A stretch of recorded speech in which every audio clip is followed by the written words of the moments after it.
Assalamualaikum, welcome back to Invest Saham. Pada video ini kita akan analisa money flow yang terjadi di saham BBRI, BBNI Bank Mandiri, dan juga BBCA. Karena sejak 2 hari sebelumnya, beberapa investor asing sudah mulai curi start. Jadi apakah ini saatnya kita borong kembali saham-saham big banks? Sebelumnya disclaimer on, ini bukan ajakan jual beli saham, jadi langsung saja kita ke pembahasan. Saham pertama yang akan kita analisa pada video ini adalah saham BBRI, yang hari ini Bank BRI berhasil naik 1,78% di Rp4.580 per saham untuk harga closing hari ini.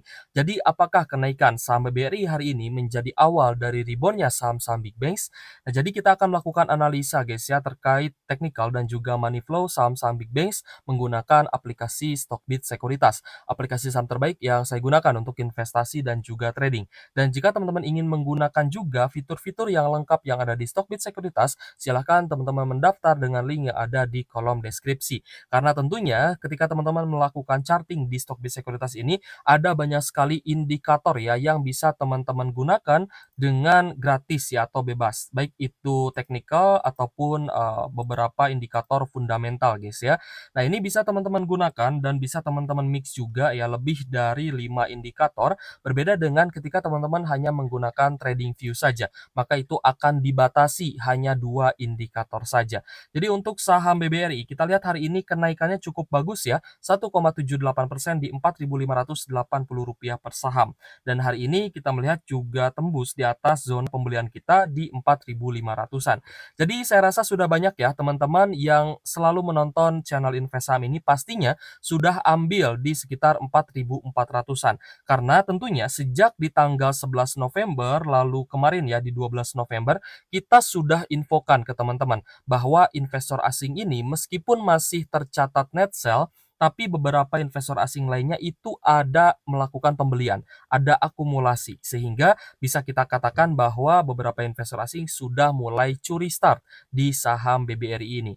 So, hari ini kita melihat guys ya dari broker summary dan juga bandar detektor yang ada di Stockbit, kita lihat di sini secara rata-rata cukup netral dan tentunya ini akan memudahkan teman-teman ya dalam melihat kecenderungan akumulasi atau distribusinya. Nah, ketika netral seperti ini, kita bisa rubah guys ya ke investor domestik atau investor asing atau foreign. Di sini kita coba lihat ya untuk domestiknya, hari ini ada akumulasi terutama dari BB, DHCC, NI, dan beberapa investor retail lainnya. Sedangkan jika kita lihat asingnya, hari ini masih ada distribusi. Dan hari ini ada net sell ya, 86 miliar. Tapi yang harus teman-teman garis bawahi adalah net sell hari ini itu jauh lebih rendah dibandingkan net sell di beberapa hari sebelumnya yang tercatat di atas 100 miliar bahkan mencapai 400 miliaran guys ya. So jadi net sell asing sudah mulai turun dan kita lihat meskipun asingnya masih cenderung distribusi, ada beberapa investor asing lain yang mulai akumulasi. Itu adalah RX, KZ, BB, AI, RO, lalu ada YP, KK dan juga AG. Yang cukup besar di sini kita lihat adalah RX, KZ itu sekitar 99,1 miliar dari RX, dari KZ 29,8 miliar, BB 23,3 miliar dan AI 8,2 miliar. Nah, ini sebagai top buyer. Sedangkan AKBKYU dan juga CC dan lainnya ini masih cenderung distribusi. So, kita melihat bahwa ini adalah awal ya dari kenaikan BBRI, ini juga bisa menjadi indikasi bahwa BBRI bisa saja malah berbalik di akumulasi untuk perdagangan besok guys ya di hari Kamis 14 November 2024. Karena hari ini kita lihat hari Rabu ternyata BBRI mampu naik dan bertahan ya di Rp4.580 per sahamnya. Di sini teman-teman juga bisa menggunakan indikator foreign flow underlay ya untuk melihat kecenderungan investor asing. Jika ini turun maka artinya ada distribusi yang besar. Tapi ketika sudah mulai mendatar maka tentunya kita melihat sudah mulai ada akumulasi atau memang distribusinya juga sudah mulai mereda. So, ketika nanti berbalik naik, maka itu artinya investor asing melakukan akumulasi secara besar-besaran, terutama untuk saham BBRI ini. Tapi memang untuk saham BBRI tidak menutup kemungkinan malah akan kembali turun dan juga sideways.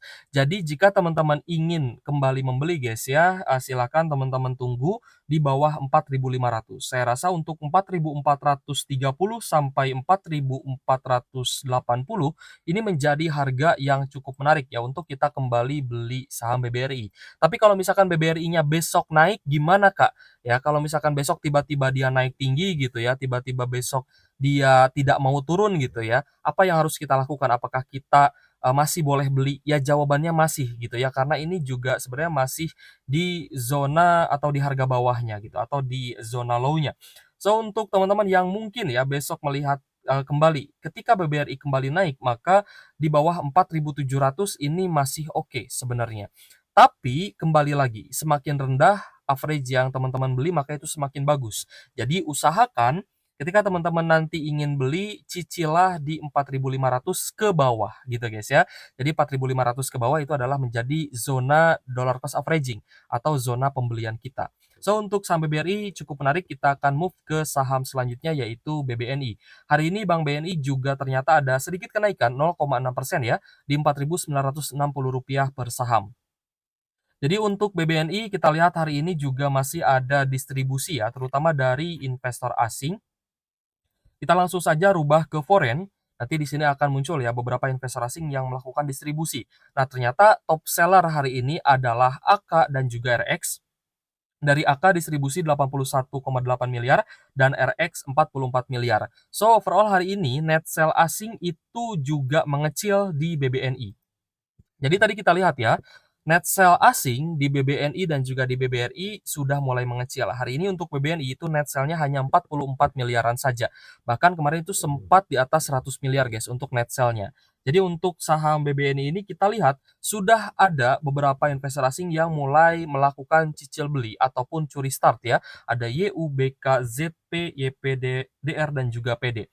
Tapi apakah, lebih baik kita tunggu di harga bawah? Nah, kalau misal teman-teman terlalu lama menunggu ya guys ya, dengan adanya tanda-tanda seperti ini, maka teman-teman kemungkinan besar akan kehilangan kesempatan untuk bisa beli BBNI di 4.900-an. Nah, maka dengan metode dollar cost averaging alias cicil beli, itu memungkinkan kita untuk bisa terus mencicil saham big banks di harga murah, bahkan ketika nanti harga sahamnya juga kembali turun, gitu ya. Jadi beli saham bagus itu bukan ketika naik guys, tapi beli saham bagus itu ketika turun. Ketika naik itu waktunya kita untuk melihat porto kita hijau, untuk kita hold, dan teman-teman juga mungkin ada yang mau take profit ya, seperti itu. So, jadi untuk BBNI gimana Kak? Ya, apakah ada potensi untuk bisa naik? Nah, kita melihat di 2 hari terakhir ini, bahkan 3 hari ini, memang sudah cukup sideways untuk BBNI. Jadi, tidak menutup kemungkinan BBNI ini juga bisa naik besok, bahkan mungkin bisa berbalik akumulasi. Tapi kalau saya pribadi sih masih berharap BBNI ataupun BBRI masih bisa turun gitu ya. Alasannya simpel, karena saya masih ingin membeli lebih banyak lagi saham-saham big banks ini.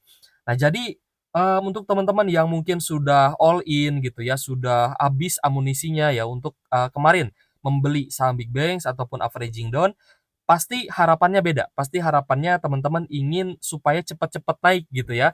Wah, saya pengennya naik nih karena saya sudah all in di harga sekarang gitu ya, karena saya sudah beli banyak gitu ya di harga sekarang, saya pengennya besok naik. Itu adalah harapan teman-teman yang sudah, akumulasi banyak. Tapi untuk teman-teman yang masih pegang amunisi pasti berharap turun dulu. Turun dulu deh gitu ya, biar nanti kita serok lagi di harga bawah nih, karena senang ya kita beli saham bagus di harga murah itu kita senang guys ya, bukan, kita malah takut tapi kita malah senang ya. Karena kita pun bisa melihat bahwa ada beberapa perbaikan dari aspek, ekonomi yang ada di Indonesia setelah Presiden Prabowo menjabat gitu ya. Bahkan kita melihat dari aspek, yang, cukup krusial ya seperti koruptor gitu ya, korupsi itu juga sudah mulai banyak ini kan ya, digalakan gitu ya. Misalkan ada beberapa kepala daerah ya dan juga gubernur gitu ya, atau bupati yang mengundurkan diri atau bahkan kabur gitu guys ya, karena terindikasi memang ada kasus korupsi. Nah, ini juga menjadi penyehatan sebenarnya untuk Indonesia itu sendiri dan juga untuk keuangan di masing-masing daerah otonom, seperti itu. Jadi kembali lagi, untuk saham-saham big bank, saya rasa di tahun 2025 tidak akan terlalu gelap gitu ya untuk ekonomi Indonesia, termasuk juga untuk, saham-saham perbankan gitu ya. Tidak akan menjadi, sebuah market crash ya di tahun 2025 itu, malah kita melihat ini akan menjadi era untuk perbaikan ekonomi guys, karena kita juga sudah lama ya berada di zona deflasi. Selanjutnya kita akan bahas juga Bank Mandiri yang hari ini BMRI itu ada kenaikan juga 0,7% ya di Rp6.425 per saham. Nah, ternyata hari ini kita melihat sempat naik ya untuk Bank Mandiri ini, dia sempat naik ke area high di Rp6.550 per saham. Jadi untuk Bank Mandiri di 3 hari terakhir ini bahkan dia itu perlahan-lahan mulai naik, guys. Jadi di tanggal 11 November itu juga bisa naik 0,4%, tanggal 12 juga naik 0,3%, dan hari ini juga naik 0,7%. Jadi untuk Bank Mandiri ini selama dia net sell ya, kita melihat memang 3 hari terakhir ini distribusi asingnya mulai mengecil. Nah, ini juga sebenarnya pertanda ya guys ya, pertanda bahwa beberapa investor asing ya sebenarnya curi start meskipun ada net sell. Jadi untuk Bank Mandiri, kita melihat memang ini masih ada distribusi ya, terutama dari AKDRYP ya langsung sajalah kita rubah ke foreign. Ada distribusi dari AKYUZP namun BKTPKZ akumulasi. So ini adalah awal ya dari akumulasi di Bank Mandiri karena net sell-nya juga lumayan berkurang lumayan merendah gitu ya. Lebih rendah lah dibandingkan dengan net sell di beberapa hari sebelumnya dan juga masih di zona oversold alias jenuh jual ya untuk masing-masing saham big banks ini. Jadi untuk Bank Mandiri kita pun, melihat ya bahwa ada potensi untuk bisa lanjut naik jika Bank Mandiri ini kembali diakumulasi. Tapi jika turun pun kita akan coba beli di sekitar 6.100 sampai 6.200-an. Di bawah itu mungkin kita masih akan menunggu guys ya, sampai nanti pemangkasan suku bunga di 20 November 2024 ini. Selanjutnya BBCA, hari ini masih closing di harga yang sama di Rp10.150 per saham, padahal tadi sempat naik juga ke area high di Rp10.250 per saham. So, untuk saham BBCA ini juga sebenarnya mirip-mirip ya dengan Bank Mandiri tadi. Tapi memang, untuk BBCA itu di tanggal 11 November sudah terlihat ya adanya tanda-tanda pantulan ataupun, berarti kan ada yang akumulasi gitu guys ya di harga 9.700-an. Jadi untuk BBCA hari ini cukup netral, ada akumulasi dari BBZPRX, namun distribusi asing juga masih ada ya, meskipun kembali lagi net sell di big banks ini sudah mulai menyusut alias mengecil. Untuk net sell hari ini di BBCA adalah 50 miliaran. Ya, teman-teman bisa lihat di sini, ada KZ, AKCCB, KTPAG yang distribusi, sedangkan mayoritas investor asing lainnya itu mulai curi start alias ada akumulasi dari BBZ, PRXYU, DXPS, YP, PDKK, dan juga AI versi asing gitu ya. Jadi untuk saham-saham big banks, ya kembali lagi, harapan teman-teman pasti semoga langsung naik ya. Tapi kita melihat ada beberapa ini ya faktor yang bisa menyebabkan saham-saham big banks ini malah bisa turun gitu ya. Salah satunya adalah di mana yield treasury itu naik double digit sehingga surat utang Indonesia makin tertekan. Dan ketika kita melihat US 10 years bond yield ini mengalami kenaikan, maka tentu saja ini bisa menekan IHSG. Tapi sejauh mana, yield, bond ya di Amerika Serikat itu bisa naik tinggi? Nah, karena kita melihat juga IHSG memang sudah jenuh jual. Sedangkan untuk rupiah hari ini gagal menguat, guys, ya. Tadi sempat terjadi penguatan ya dari 15.800 ke harga 15.400-an, namun ternyata ada pelemahan kembali sehingga hari ini itu close di Rp15.731 per, USD ya guys ya. Jadi untuk rupiah kita lihat juga masih cukup tertekan ya karena US 10 years bond yield yang masih mengalami kenaikan, dan tadi kita lihat ya, yield treasury naik double digit seperti itu. Oke guys, sekali lagi ya untuk teman-teman yang ingin mendaftar dan juga mendownload aplikasi Stockbit Sekuritas ya dan menggunakan fitur-fitur yang lengkap yang ada di Stockbit, silahkan teman-teman mendaftar dengan link yang ada di kolom deskripsi. Jika ada pertanyaan boleh tuliskan saja di kolom komentar. Terima kasih sudah menonton dan semoga bermanfaat. Thank you for watching, see you on the next video. Wassalamualaikum warahmatullahi wabarakatuh.